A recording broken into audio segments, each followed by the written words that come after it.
please. So my journey into Pi started about a year ago. Came in as the community manager.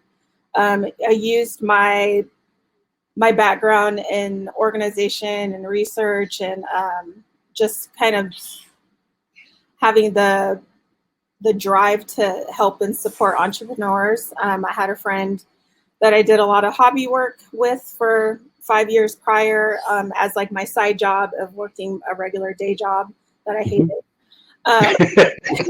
And so I hate pie. No, I love pie. So I got bitten by the entrepreneurial bug doing that stuff, and it was a lot of back end stuff, and which was fine with me because I'm not a person that likes to be out there and try to be doing all the song and dance stuff. I do like to get things done on the back end and just make sure that folks have what they need in terms of resources and support.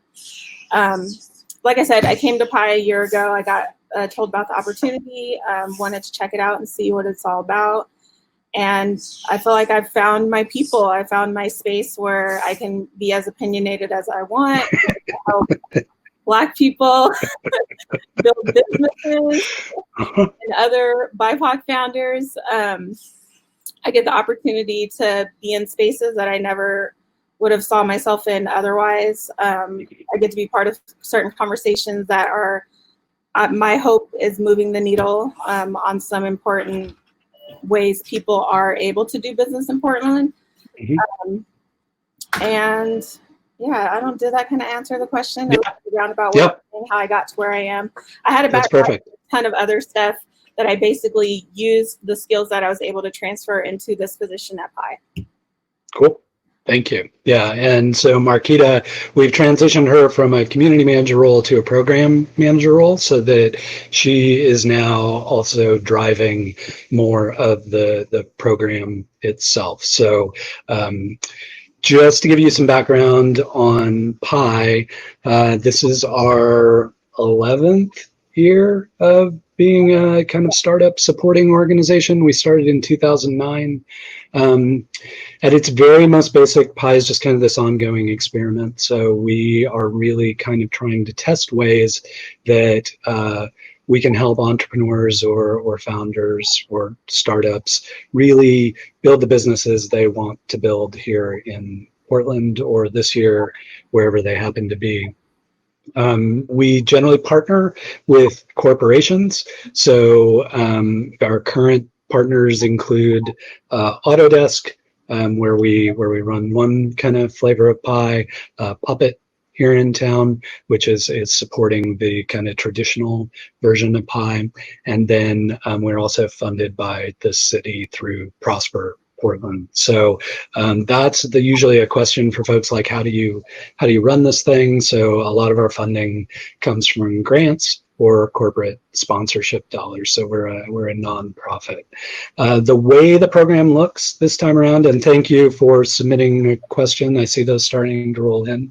The way the program will look this time around is we've opted to go completely virtual. So Pi is usually a program where everybody's sitting near one another in a co-working space, and there's some benefit to being around other founders who are kind of struggling with the same things you are. Unfortunately, given the world where it is, we're not going to be able to do that this year, so we've opted to go completely virtual, which means for the roughly 6-month program, it will be a lot of experiences like this, where it's people kind of talking to you in a virtual environment, spending time on Slack, spending time in chat with folks. But we're very confident that we will be able to deliver all of the programmatic elements that we generally deliver as part of the program. So all of the mentorship, all of the kind of speakers, office hours, that kind of thing will be no different than they've ever been with Pi before. I think our only challenge is, how do we recreate that dynamic of people sitting next to one another and all the random things that kind of happen when folks share a similar space? So that's kind of the basics on Pi. In terms of day-to-day, you're expected to kind of work on your company and bring to us the problems that you're having with that company. And then our job is to either, from our perspective, help advise you or take you to a mentor or some other expert who might be able to provide some advice that would help you reason through that problem. So it's a very kind of independent study. There's no curriculum to Pi. We deal with each company on kind of a one-off basis. Sometimes we deal with each founder on a one-off basis, like helping them work through the issues they're experiencing with their company. And then we really rely on our companies supporting one another. So a lot of the support you'll get through the program is from other founders who happen to be in the program who might have expertise or experience that can be beneficial to you as well. So we've got some questions rolling in. Let's jump in there. If anything I just said or Marquita just said raises some questions, please let us know. And people are already upvoting stuff as well, so thank you for that. Let's start with the question from Brian. Do you have a favorite example of a startup that took full advantage of Pi? Marquita, can you think of anybody from the last program that you'd like to use as an example, and then I can jump in as well? Oh man, I feel like there's so many. I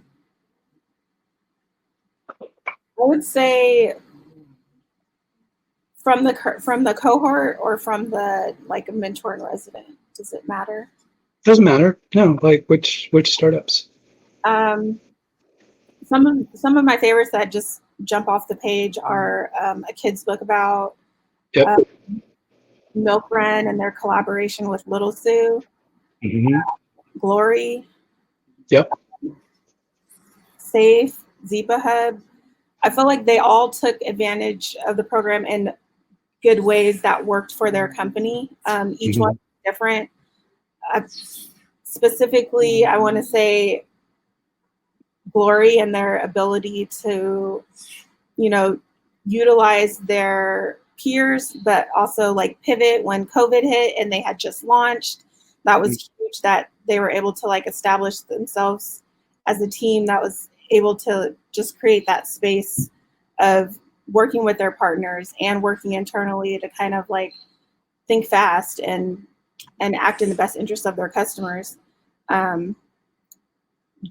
Jelani and creating a kid's book about and having that access to the COVID resources was huge. And then obviously being able to then again bring up his kid's book about racism and support the city and everything that the nation in general, but the city specifically. And then the fact that Black founders matter, that to be an investor and the round that they closed, that was another huge win. By the way, if you haven't guessed, I'm rooting for everyone Black. And but I like the opportunities where the founders not only get to grow their companies, but they get to figure out what each other are doing and how they can work together moving forward. Because I feel like that's really the magic that happens at Pi, is like those long-lasting relationships that not only are we creating warm intros, but you guys are also building your own lasting networks that are going to help carry you into the future. Yeah, I think that's a really good point. I think one, I'll highlight two stories for that question. One, just a startup that a founder actually that just took full advantage of Pi in a variety of ways. Mata Zepeda at Switchboard, which recently just merged with Harkin, so they're now called Harkin. But Mata did a really good job of not only like utilizing the space for her team and starting to build out her team there, but also really quickly developed a level of trust with the Pi staff and mentors to be really transparent about the issues her company was experiencing, or that she was experiencing as a founder with challenges with staff or co-founder or that kind of thing. And because of that, she was really able to take full advantage of the mentor network. Because she was willing to be open and transparent, we were able to identify problems quickly, identify symptoms, and then also dig down to underlying problems really quickly, and then get her the mentoring resources that she needed. And then she was kind enough to give back to that by remaining as a mentor in residence for the next class. So she carried that through in helping more Pi startups than just the companies in her cohort. In terms of someone who used Pi incredibly well, that even though their business didn't succeed, and I bring this up quite a few times, is Brad Heller. So Brad was in our very first class, and Brad had co-founded a company called Revizu that actually launched as one of the first applications during the Google Drive launch. So when Google originally had the concept for Google Drive, they kind of saw it as more of an app store environment, and so they were launching applications on that platform, and Revizu was lucky enough to be one of those companies. That company wound up going under, but Brad went and joined Cloudability, which had been part of his cohort, and wound up leading product development there and helping build out their solution. Stayed there for a while, met Alex Bilmes there, who he both left Cloudability to go on to found another company called Reflect that was funded and then acquired by Puppet here in Portland. So because of the dynamics of Pi and some of that, like people you meet and networks you create, Brad was able to kind of move through the startup system in a variety of ways, and I'm just always really honored that Pi got to play a small part of that. So that's a good example of a startup and two founders who took full advantage of the offering of Pi. Next question, and thank you for submitting questions, folks. It looks like we got a bunch rolling in, but keep them coming and keep upvoting, please, so that we can focus on the stuff you want us to focus on. Next question is, how do you see the rigors of a startup and entrepreneurship being different now than pre-COVID, pre-pandemic? So Marquita, you kind of touched on this a little. Do you want to throw out an answer to that one? I mean, for me, there's like, it really depends on the type of business that you're running, the extra layers beyond COVID. For example, for me, so pre-COVID, I also had my esthetician business that I was running. Since COVID hit, I obviously had to shut down, and then there was obviously like a series of other things beyond COVID, like a death in the family, and just a few other things in there that just made me have to stop and think about, okay, do I really want to put more of my time and energy into this thing right now that I'm not clear of what the next direction should be?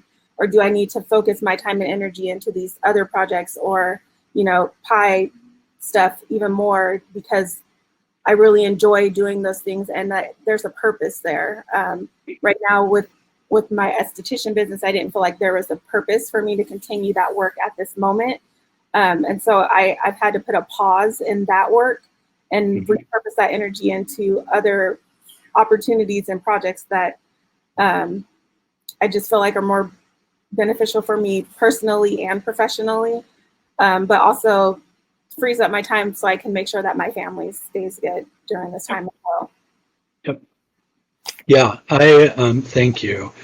I think where I'm seeing the added pressure of being a founder right now is really that there's a lot more kind of pressure, emotional labor required because of the pandemic. So there's just stuff that that you can't avoid. You're at home all day. You're both working and living simultaneously within the same environment. Energy levels tend to be a little lower because of that pressure. It's a lot harder for founders to run full tilt working on their company. They can't go to an office space and kind of escape and focus. They're juggling a lot right now. And then I think the other dynamic that has been testing and difficult for founders is simply that they don't know what they don't know. None of us have been through this before. We don't know what this is going to look like. We don't know what business is going to look like on the other side of this pandemic. And so a lot of assumptions that seemed plausible 5 months ago no longer seem plausible. Like they just don't know where their business is going to go or how it's going to grow. Or to Marquita's point, like if you had a retail environment or were preparing a product for a traditional retail environment, those things don't exist. So how do you go direct to consumer? Or how do you rethink your customer acquisition in a way that you can generate revenue and create a real business? I think the biggest challenge for startups right now, given that startups are always so full of unknowns, is just that there's a lot more in terms of what's unknown right now, and that can make it extremely stressful for folks. So hopefully that's what the PI program can help with a little bit, where everybody's going through exactly the same thing and can kind of share ideas and concepts with one another. Can kind of explain what they're experiencing in the market or what they've seen with their peers. And then also just from a PI perspective, hopefully we can be there to provide some of that emotional and mental support to help founders keep going or help them figure their way through this, because it's more difficult than it's probably ever been to be a founder right now, and it's always difficult, but this has added additional complexity to it. So hopefully that answers that question, Kim. In the literature I've read, oops, that jumped. Wait a second. People voting, making stuff jump around. Okay, cool. Thanks for voting and submitting questions. Let's get this one. The literature I've read about PI programs thus far all seems to reference founder teams. Do you ever have individual founders? I'll take that one because it's fairly quick. The answer is yes. We talk about teams because by and large, teams are far more successful in programs like this because it's really adding just kind of an additional level of work to what your startup is doing. So not only are you trying to build a business, but you're also participating in this program. And often the ability to kind of divide and conquer among founders or team members can be a way of shouldering that extra workload. That being said, we don't require you to have a founding team. So we've had individual founders come through the program a bunch. We originally did a kind of experiment with 4 solo founders in one class just to see what they needed in terms of support and if PI could commit to providing that kind of support, and we realized that we could. I think the hardest part is just again, that dealing with the additional workload of the program itself and carving out the time to be available and present, because you really get as much out of the program as you put into it. Like any other kind of educational thing, you really need to put some energy into participating in the program for it to provide its full value. And sometimes for solo founders, that can be challenging, but it doesn't, you don't need a team to apply to PI. You're more than welcome to apply as a solo founder, and you know, it's our job to kind of help you build out that team or find people who can kind of help you move that company forward as an individual. So we're more than happy to do that work. Okay. Next question from Lloyd. What is the basic layout of the accelerator program? Do you put in investments for equity? Is it community and mentorship only without investment? I will answer the investment question, then hand it off to Marquita. We currently don't make investments in the companies. We discovered that the way we were doing that work was not beneficial to the founders or to Pi. Quite frankly, we wound up being this random line item on your cap table that often caused more problems than the money helped. And so we have, for the time being, stopped making any investments, which means you surrender no equity to participate in the program, nor do you pay tuition. So it's all free and clear to anybody going through the program. Our costs are handled by sponsorship and grant funding. Marquita, do you want to talk a little bit about kind of like day-to-day, week-to-week, what the program looks like for folks? Yeah, so in terms of community and mentorship, you absolutely are getting those things. I would say that we will throw things on the calendar that we think that may be beneficial for you, that we recommend that you take advantage of.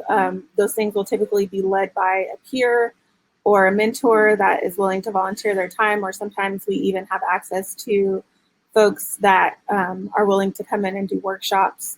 So it might be like a lunch and learn, obviously virtual now, but so we're always on the lookout for those types of opportunities for you guys to build community and network outside of Pi as well.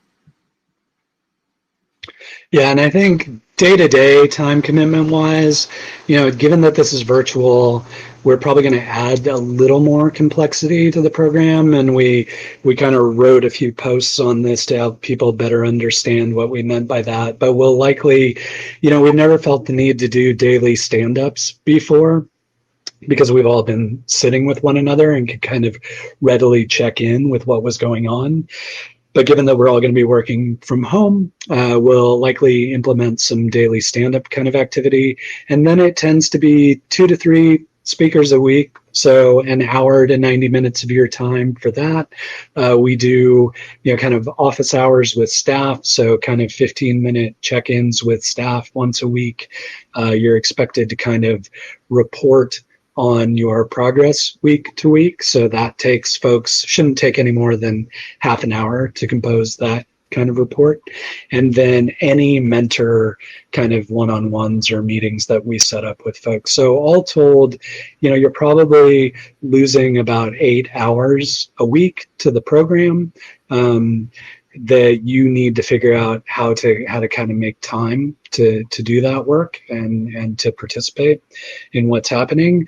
But we also understand that you and your team are building a business, and so it's very rare for us to say, this is a hard set requirement that you do X, Y, or Z, or that, if you miss a day or two of stand-ups, you're kind of expelled from the class. We do understand that people are working under a lot of stress and that they can only do so much. So we are also very cautious about over programming the time. Sometimes we'll cancel stuff or create gaps in programming so that people can kind of catch up and do their thing. The program's very nimble. So if stuff seems to be working and people can use more programming, we'll program that in. If it seems to be overcomplicating things or people are feeling like they don't have enough time to do their work, then we'll kind of cut back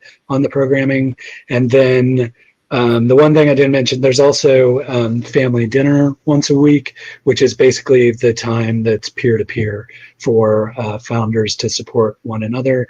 We generally do that over lunch, but it will happen whenever is most convenient for the people in the cohort. And that's week to week, just founders hanging out with one another for about an hour and a half to kind of talk through what they're experiencing that week. So that's about the gist of the program. Once we get into February, then pitch practice becomes a big thing. We have demo day in March. And so whether you go on stage for demo day or not, and it will be a virtual stage this year.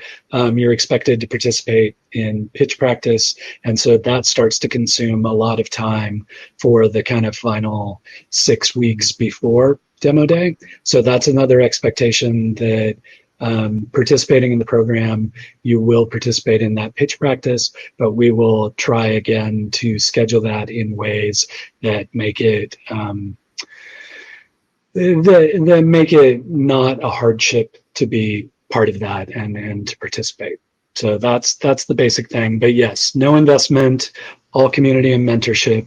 Basically, we're pushing you further, faster than you would be able to go on your own, and kind of connecting you to a network of people that would likely take you years to meet, if not for Pi kind of informing those connections.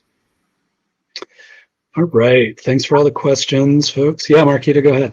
Have a set time as to when the events will happen, but based on the time zones that you are all located in, we will make that decision early on. Make sure you have a heads up so you can schedule. Yeah, and we will do some, as Marquita said, we'll do some stuff on the fly, just because that's the nature of how Pi kind of works. But given, again, that it'll be fully virtual this time around, we'll also try and get some set stuff on your schedule so that you can help kind of manage your schedule to our program on a regular basis. Okay. We're currently building our service and don't yet have a demo or website to share. That's fine. What would you suggest as the ideal balance between building a demo level, dog food level product, writing website copy, recording a video, and polishing the pitch application? What's the best way to share the business with you? That's a great question. I'll speak from my perspective, and then maybe Marquita, you can chime in as well if you have a different take. From my perspective, you don't need to be a prototype. That's optimal for Pi. We've had people come through that were really, like, we've had people apply with multiple ideas and say, based on which idea Pi selects, we'll pursue that one if it's viable for Pi. So you don't need much in the way of product. I would focus more on the application and kind of describing what you're thinking and where you're going with it. Or this year, we're also offering, in case folks don't know, we're also offering the opportunity to just upload your pitch deck. Like, if you think your pitch deck tells the story, there's no reason for you to go through the application and have to spend the time doing that. So if you have a really good pitch deck that you think is compelling and conveys your idea, then I would just go ahead and upload that. If you do want to complete the application, we have a cheat sheet so that you can prepare ahead of time for submitting that application. But I would focus on that in terms of Pi. That's going to be more informative to us as to whether we can be helpful for your product or company in the long run, more so than us being able to see a product. We'd like to better understand the way you're thinking about the market and the product itself. Marquita, do you have anything additional there? No, I agree. I think the application would be the focus for me in that one too, and everything else becomes secondary. Cool. I just would really like to know how you plan to get that out to market, and where your customers are, if you have that information. Perfect. Thank you. And we kind of answered this next one as well. Are idea stage companies, PreMvp, a good fit for the Pi cohort? Yeah, absolutely, depending on what it is. So there are some, there's some companies that we simply cannot be helpful. Either we don't have the mentoring expertise, or even we've never had that experience, or our mentors have never had that experience, and so that can sometimes cause us not to select a company. But if the company is, the company or the market is within our realm of expertise, and we believe we can be beneficial to the founder and the company, then absolutely, PreMvp is totally fine. We kind of shoot for this ideal of prototype level company because that's where we've had the most success in the past. But we've also dealt with a wide variety of companies. So everything from concept through, having raised already $3 million, like that's the bands of the types of companies we've dealt with. So if you have a pre-MVP or early stage idea, we highly encourage you to apply, and we'll hope that we have the level of expertise to be helpful in that regard. Next, we've already raised a fair amount of cash, but are still pre-revenue for our current product. Are we still a good fit for Pi? Again, kind of like the prior question, it depends. I hate to be wishy-washy about it, but it depends on what the product's focused on and whether we have that expertise. But yes, even if you've raised cash, we can still be helpful. In fact, I would argue companies raising money is not necessarily Pi's sweet spot. I mean, we are good at helping people make those connections and kind of connect with the investment community, but that's not our main area of expertise. I would say our main area of expertise is helping you get product to market, generate revenue, build a customer base, and really accelerate your connections within the community. Marquita, do you have anything to add to that one? No, I Okay. agree with everything that you just said. I just got caught reading the comments. When do we get some? Yeah, we'll have to have it delivered, but we might get you some pie, or at least a mask with some pie on it or something. Yeah, so if you,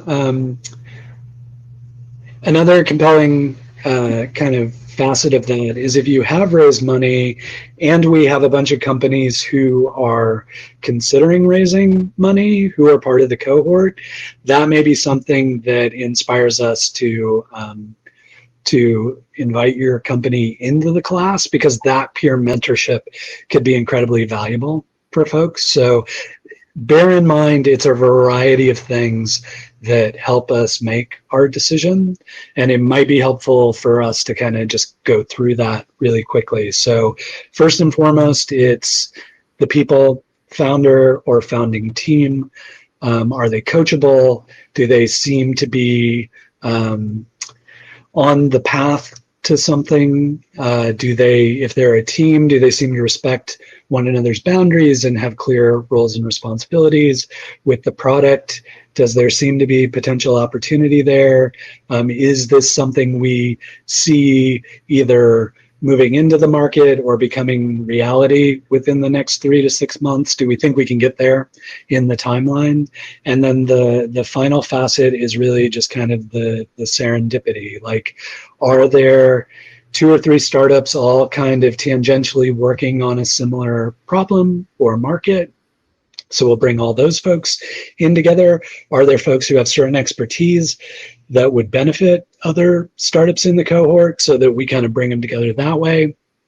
So we can't explicitly say X, Y, and Z, get X, Y, and Z done and you'll make it into the Pi cohort, because a lot of it has to deal with a lot of those softer things of who else is making it into the cohort, what kind of mentors do we have, what are we seeing in the market as potential opportunity, is the timing right, kind of stuff. So please don't hesitate to apply to Pi if you think the program has the potential of helping you, because there's no telling what's going to be happening the day that we're going through those applications that could make us select your company to kind of move forward in the application process. Next question. Unlike tech companies looking for venture and an exit, makers kind of just want to make their stuff. What is the program track for consumer product companies in Pi like? Marquita, do you want to talk a little bit about your experience with the Pi shop companies, given that they tend to be a little earlier than traditional Pi companies in terms of people still making stuff and not really there from a business perspective? I feel like for the makers, they had they spent a lot of time with the Autodesk teams, I noticed, in getting their their product fine-tuned. But in the process, they were also able to connect some of the business pieces that they needed, and even found some more founding members for their teams that could help drive those pieces while they focused more on building the thing. Yeah, that's like the basics of what I felt like I got from it. Yeah, and I think to Marquita's point, like Pi Shop, which is manufactured objects, tends to be a little bit earlier. Like people are still working through prototype or design for manufacturing. They're still very product focused. But I think the caveat there is they are wanting to build a business, and they are wanting to build a business with a traded sector product. And by that, I mean a product that people outside of Oregon will purchase, likely nationally, perhaps internationally, but they are looking to build a company that will scale because of the product or products that they are selling. So if you're interested in building a consumer product company that is just planning to do limited runs or kind of sell locally, where you're looking to build a retail environment that's just going to be one shop or a handful of shops, there's absolutely nothing wrong with that. And we don't kind of discourage anyone from doing that, but we can't be terribly helpful as a program in that regard. And that's not where our expertise happens to be. So if that's your pursuit, Pi is probably not a good fit for you.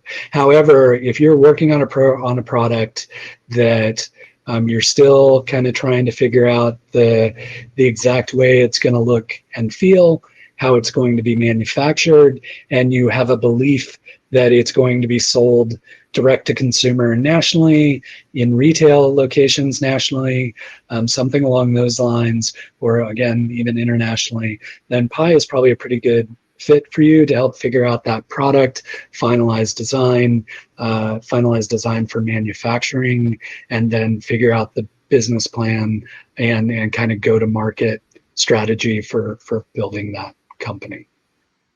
So hopefully that answers that one for you, Andy. Next question. How are founders' teams typically funding themselves during the Pi pre-fund stage? Do some work at day jobs during the program, or is it a full-time commitment that requires financial support resources beyond active income streams? Marquita, do you want to touch on that one? Yeah, I feel like most are working day jobs, or maybe has a spouse that can support while they participate fully in the program. Everyone's circumstances are different. I do recommend that you have some sort of stable way to make your bills before trying to join Pi, because otherwise you're going to be more focused on figuring out how to pay your bills and aren't going to be able to participate fully. I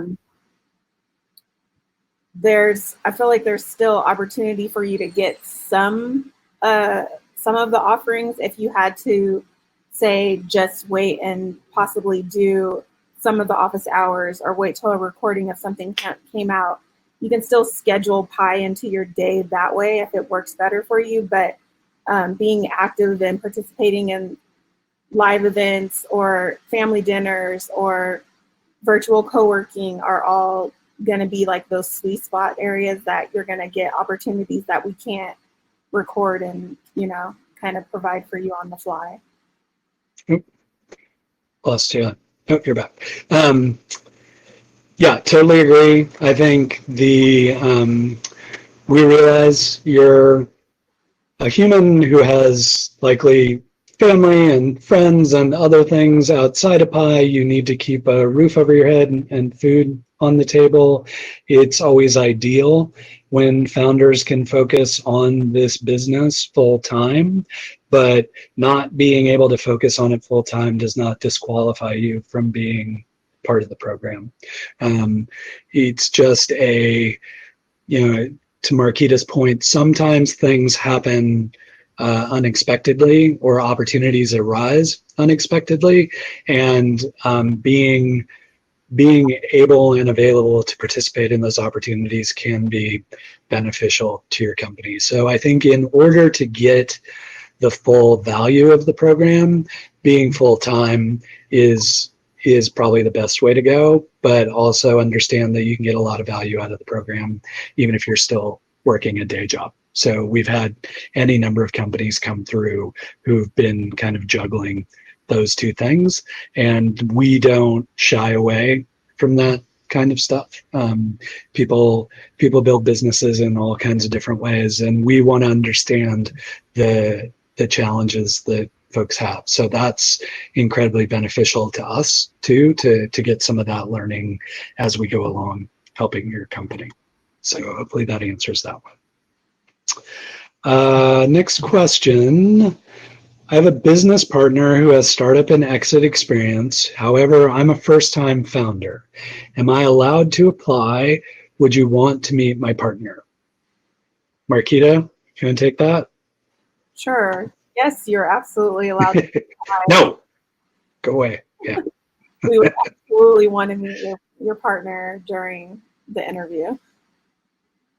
Yeah, we would. In fact, this may be, the program may be a really good way to help kind of balance that relationship for you. Like sometimes co-founding arrangements where one founder has startup experience and the other one doesn't, there can be some friction or tension that's created there. And so being part of the cohort can sometimes help alleviate some of that friction. So we have all kinds of different teams come through the program, and it would be great to see your application regardless of the level of startup experience that you have or that your co-founder has.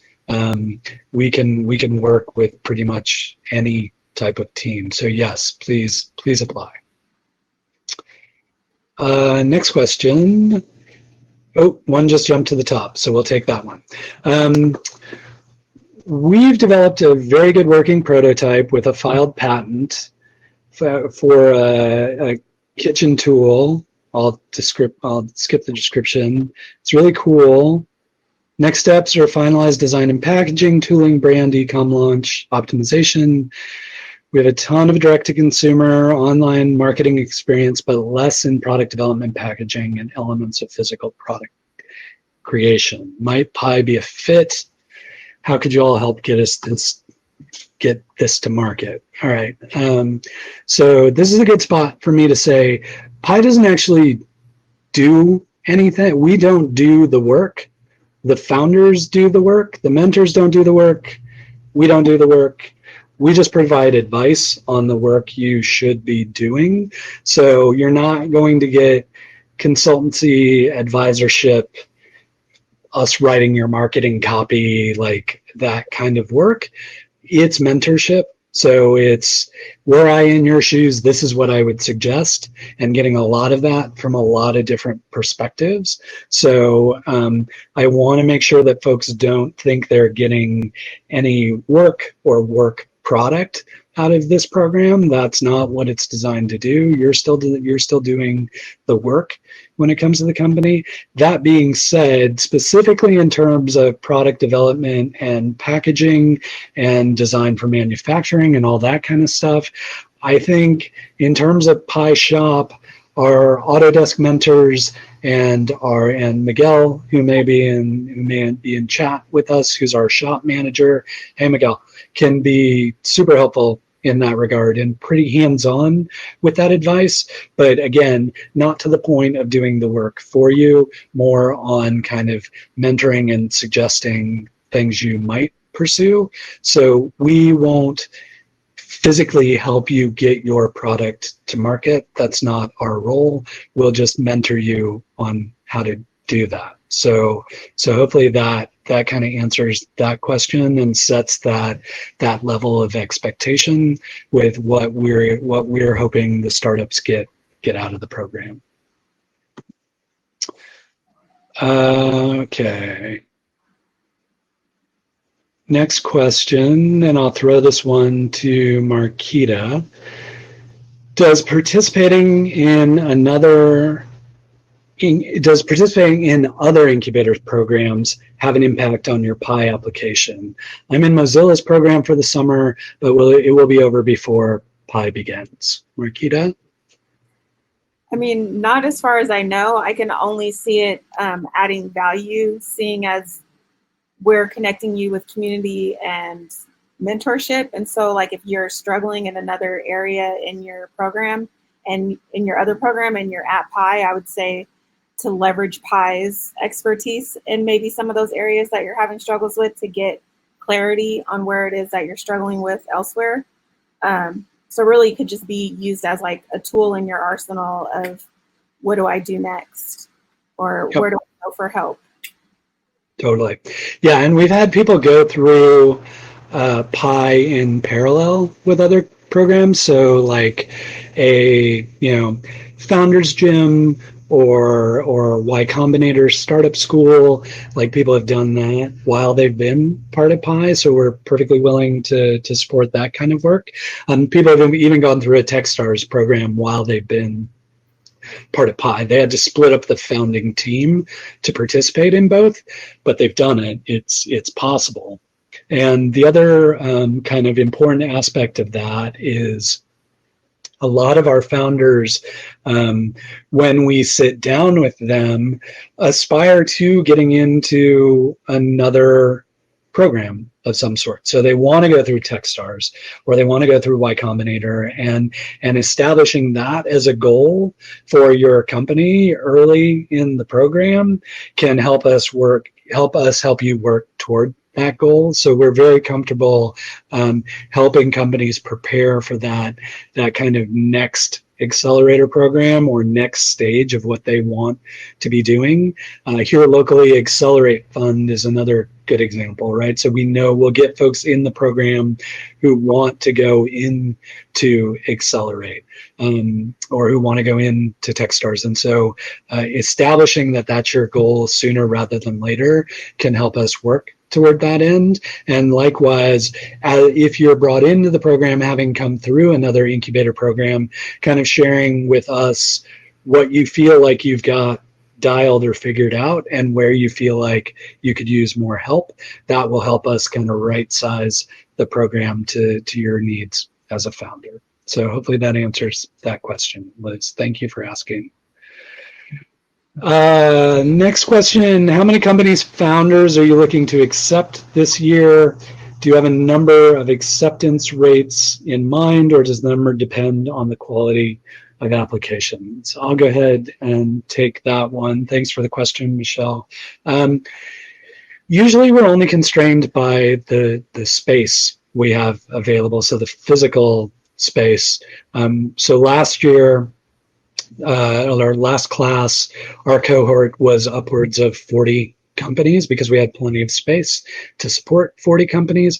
I would say on average, we try and select about 10 companies per program. So 10 for Pi, which is software as a service or mobile or software product, 10 for Pi Shop, which is manufactured objects or connected devices like Internet of Things kind of stuff, and 10 for Pi Consumer, which is growth stage consumer product companies, so food and beverage, apparel, beauty, pet products, and that kind of thing. So generally about 10.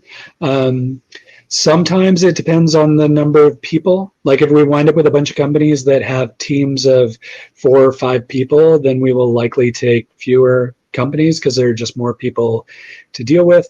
Whereas if we wind up with a bunch of solo founders, we can take on more companies because we can kind of deal with the variety of companies or businesses because there are fewer people. So it depends, but it tends to be around 10 for the Pi program, the kind of Pi proper, going through the full program. This year, we're also looking at some potential light touch programming. So last class, we kind of experimented with some folks who didn't get office space, but got to participate in a lot of the Pi programming, and still got to meet with mentors and that kind of thing. So we're kind of expanding upon that program, given that so much of what we do is going to be virtual this time around. That makes the program more scalable than it was in the previous iteration. So we may explore having our, cohorts of 10 companies, but then also having kind of the next layer of people still participating in Pi, but not getting the full complement of programming. So again, as you kind of said with your question, it all depends on kind of the number of people and what we feel like we can deal with at the time. Let's see, more questions. And I'll throw this one to you, Marquita. If I'm a founder based in rural Southwest Washington, it's a bit of a startup desert here. Do you accept startups from Southwest Washington? And have you worked with any/many in the past? Yes, please apply. We want yeah, as long as you have an internet connection, we're encouraging everyone from everywhere to apply. We have worked, we had a startup relocate here, but then obviously prior to COVID, like really hitting, they had to leave. And so they were from India, and they then continued the program from India. Obviously time zone was a little tricky, but as long as we still had that ability, we were able to continue the family dinners, and then they were still able to make it to like marketing check-ins with a mentor that hosted marketing hours weekly. I think they still had an accountability group they were able to keep up with as well, but they were in a different time zone. So for sure, just because you're rural and not in Portland does not mean you can't apply. There are things locally that we might not be able to give you access to if you're not within the city of Portland, but everything else we can definitely provide you access to mentors in the community. Yeah, I totally agree. Would love to see Southwest Washington companies. India companies relocated from Berlin, Chicago, New York, LA. Like we used to obviously have physical space so that we required folks to relocate to participate in the program. The beauty now is that you can participate from wherever you are. And we've always accepted applications from anywhere. So we're lucky enough to add applications from every continent except Antarctica right now. We're still hoping for an Antarctica startup, maybe has something having to do with penguins. I have no idea. Would apply to the program at some point. But yes, we always welcome seeing applications from outside of Portland, and also no prerequisite that you have the requirement to move to Portland anytime. So even those companies that relocated, they went back home to where they were from after the program was over. So no requirement to remain in Portland. Obviously, that's the ideal, because that's where the bulk of our network exists, but our mentors are from around the world as well. And the nice thing about folks who go through the program and then either go home or are from somewhere else is then Pi suddenly starts to develop a network elsewhere. So we have contacts in other cities that continue to expand our mentor pool. So yes, we would welcome that application. Here's a quick one I can get to. We're running out of time, but if folks can hang out, I think we can get through the rest of these. We may have to go speed round, but we will make it. What's the current relationship with Wyden? Are you guys still connected? So for that question, for folks who aren't familiar, Pi, the experiment, began as a project with Wyden and Kennedy, which is headquartered here in Portland. If folks aren't familiar with Wyden and Kennedy, it's the world's largest independently owned creative agency. So even if you don't know them, you have seen their work. I can almost guarantee it. They're the ones who came up with Nike Just Do it. They came up with the Coca-Cola polar bears, the Old Spice guy. They are the ones that are doing the new KFC, Colonel Sanders stuff. So they do really big brand advertising. And for the first 5 years of Pi's existence, we were directly part of Wyden and Kennedy's work. So we were housed in the Wyden and Kennedy building. They helped fund the program. And about 5 years ago, we spun the program out from Wyden. So while Wyden still exists as a partner in terms of mentorship and engagement and those kind of things, there's not the direct affiliation with WK that there has been in the past. That being said, we have a completely amicable split from Wyden during the spin out, and they remain involved in the program and engaged in the companies that are going through it. So it's again not tightly aligned with Wyden, but we still have them in our mentor network, and they're available to help the startups we're working with. Next one, and I'll take it quickly because it's a common question. What's the difference between an incubator and accelerator? Thank you for not asking, why do you call it Portland Incubator Experiment when you're really an accelerator? That's another misnomer. So really quickly, incubators in our parlance are designed to protect companies and products from the outside world, much in the way an egg incubator would protect an egg so that it could hatch.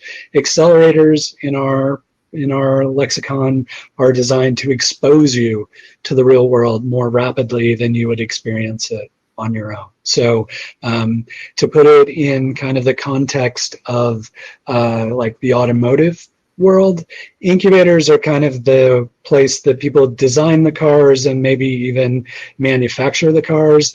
Accelerators are where they put the crash test dummies in the seats and run them into walls to see if they have the potential to survive. So really what we're trying to do is put your business through a variety of tests and stressors to figure out if it's a viable business or if you're pursuing a viable market, and if not, help you change directions or kind of realign so that you're pursuing a viable market for your company, or potentially helping you understand that being a founder isn't what you thought it was, and it's not the path you want to be on. We're also very comfortable with that one. But just trust that accelerators are not going to be coddling you in any way. We're actually kind of a stressful environment. We try and reduce as much of that stress as we potentially can, but nevertheless, we're pushing you further faster than you'd be able to go on your own. And with that, there comes some stress. So hopefully that answers your question on the differences. Marquita, I'll let you take this one. If our startup has been going for 1.5 years and we have one paying client, our founders are in their 40s and they primarily focus on sales, is Pi a good fit for a startup like ours? I would say yes. I mean, I'd want to know, obviously, like what your business is. Founder's age does not matter. Yeah, I'd want to know a little bit more about your business in terms of like who it is that I need to make sure that you're connected to, but nothing that you listed, I feel like would disqualify you from applying to Pi. Yep, totally agree on that one. Yeah, so please apply. It'd be interesting to not only to hear more about what you're working on, but also trust that Pi is going to push you on any of those assumptions you have coming into the program. You know, for better or worse, founders often, are able to identify symptoms or think they're moving in the right direction when there are often underlying problems that aren't obvious to them. And part of our job is to help you identify those underlying problems and help you focus on them and work on them. So coming into the program may result in, you learning that, oh, we thought we should be focused on sales, but really we should be focused on product right now because it's not satisfying the needs of our market or whatever. But to Marquita's point, we don't know until we hear more about your business, whether we can be more beneficial. But those things you list, you're more than welcome to apply for the program. And the last question is an easy one, and I don't know if Nat is here. He can answer better than I can, but the question is, will Reverend Nats be continuing its unofficial, official PI sponsorship role and be providing cider to all cohort members throughout the program? I'm sure if you're willing to pay for it, Nat would be more than happy to ship it to your house. Whether PI is going to be providing that, hard to say. It's good cider though, and especially during summer when it's hot, that cider is tasty. But yeah, for those who don't know, Reverend Nats has kind of been the unofficial sponsor of our crowdcasts and have been kind enough to provide cider for a lot of our guests. So I don't know, back in the day, we used to have a very typical startup environment where, there was a keg of beer tapped the whole time. We work in software offices that generally have coffee and beer and cider and kombucha and those kind of things on tap on a regular basis. Obviously, since we're all working from home this time around, those luxuries won't be available to us through those partnerships, but we'll have to see what we can do. We might be able to come up with something. Never can tell. Never say never. Might happen. You should apply and try and get into the program to find out if it does happen. That's how it would go. Marquita, now that we got through all the questions, any closing thoughts before we sign off? Nope, just apply. Even if you're not sure you should apply, refer someone that you think should apply. Sign them to be a mentor if you have some life experiences to add, whether it's business or personal, things that can translate into business. You never know. Set up an appointment with me. Let's talk. Find out where it is that you've been in life and where you'd like to go, and see how we can work together. Perfect. Thank you, everyone, for attending. Thank you, Marquita, for your time and insights on this stuff. As Marquita said, I just dropped the link in there that takes you to the kind of PI cheat sheet, which will help you through our application or tell you how to submit your pitch deck to us. Check out PI, either the PI blog or PI on Medium, and that will give you plenty of background on the program as well as a bunch of frequently asked questions. If you have additional questions, feel free to email either Marquita or me and we'll get those answered for you. Applications close August 2nd. So please get those applications in as soon as you possibly can. We tried to make them as easy as we possibly could this time around. And